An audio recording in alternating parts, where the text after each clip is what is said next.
माननीय विराज गडेग यांना मी या ठिकाणी आपल्या विचार व्यक्त करण्यासाठी संधी देत आहे। सर्वांना जोहार, जय आदिवासी।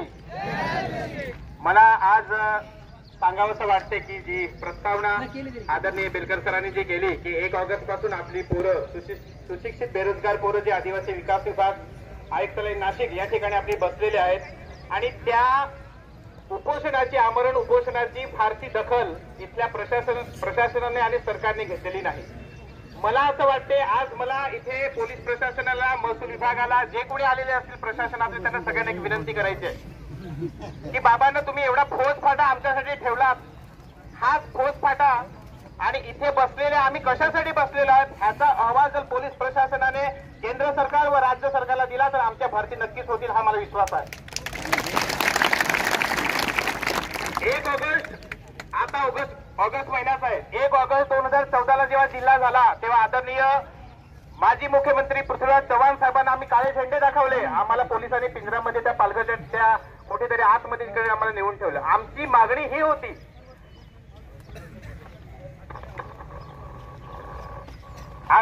ही होती की आम्हाला आमचा आदिवासी स्वायत्त जिल्हा मिळाला पाहिजे जो 5व्या अनुसूचीला धरून आहे।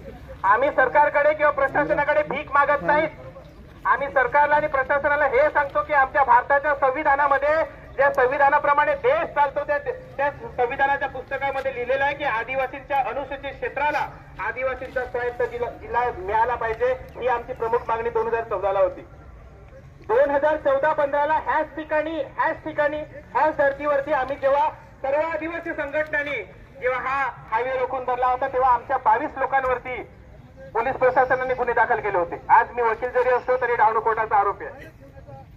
2014-15ला ह्याच ठिकाणी हा हायवे अडवला होता।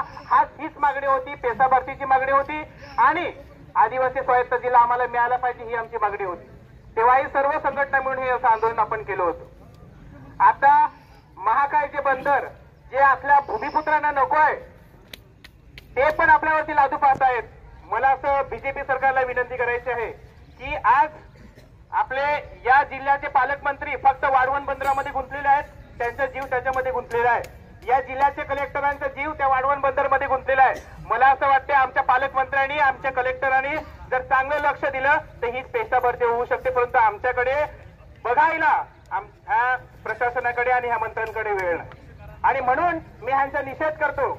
सर्वप्रथम तर पालकमंत्री आणि कलेक्टरांचा आम्ही निषेध करतो की तुम्हाला आमच्याकडे बघण्यासाठी वेळ नाही आणि जेव्हा वाढवण बंद होऊ नये त्याच्यासाठी पण आपण एप्रिल आणि मे महिन्यामध्ये इथे जेव्हा आंदोलन पुकारलं तेव्हा सुद्धा पोलिसांनी कसलाच विचार नाही केला, आंदोलनकारांवरती गुन्हे दाखल केले।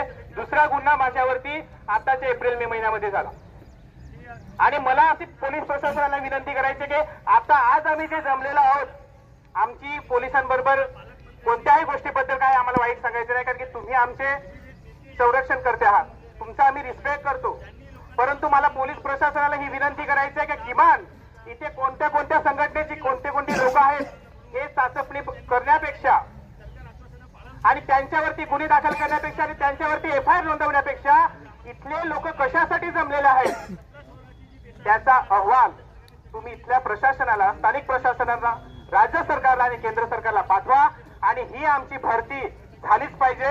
त्याच्यासाठी तुम्ही सुद्धा आम्हाला सहकार्य करता अशी विनंती इथल्या महसूल प्रशासनाला आणि पोलीस प्रशासनाला मी आज करतोय आणि म्हणून मला सांगावं असं वाटतंय की ही सुरुवात आहे, परंतु ह्याच्याही पुढे जर जास्त मोठं आंदोलन करायची वेळ आली तर पूर्ण पालघर जिल्ह्यातला प्रत्येक घरातला व्यक्ती ह्या आंदोलनामध्ये उतरेल आणि मोठा संघर्ष होईल आणि त्याची जबाबदारी ही इथल्या पोलीस प्रशासनावरती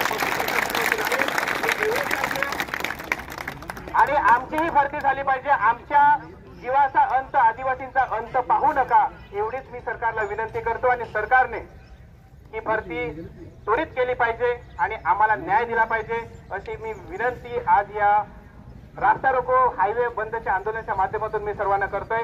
जोहार, जिंदाबाद, जय आदिवासी। धन्यवाद विराजजी। यानंतर